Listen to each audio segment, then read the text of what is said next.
ক্যারিবু এবু সেন আল্লাহ দেখুন ওই পাড়ার ভুট্টুর বেটা বলে বিয়া করিছে। হায় রে মা, অত সুন্দর চেংড়া কি মিয়া বিয়া করিছে বুবু। আল্লাহ এক নাও দেখতে ভাল্লা ওই মিয়াটা।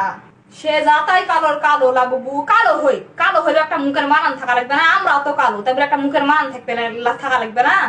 হায় আল্লাহ বুবু, আমার খালি বুকটা ফেটে যাচ্ছে বুবু। অত সুন্দর চেংড়া কে যে লিয়া যাবে ডুবে এলো, আল্লাহ তার সর্বনাশ আল্লাহই করবে।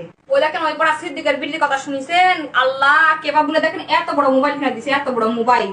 সেই মোবাইল দিয়ে বলে সারাদিন চেঁড়ার সাথে কথা কয়। আল্লাহ সারাদিন চেঁড়ার সাথে কথা কয়, লেখাপড়া কিচ্ছু নাই, খালি ওলাই বলে করে বেড়ায়। আল্লাহ এই কারণে তো আমার বিটিকা মোবাইল কিনে দিইনি। আমি জানি বান্দর হাতে খন্তি দিতে নাই বাবা, তাহলে কিন্তু খুনে শেষ করে ফেলা দিবে। এবু এবু শুনেন, সে আর কথা শুনেন তো, এটা আগে শুনেন। ওই দেখেন ওই পাড়া লতিফের বউ নাই, প্রতিদিন বলে মাংস দিয়ে ভাত রান্ধে। আল্লাহ যতই চাট কি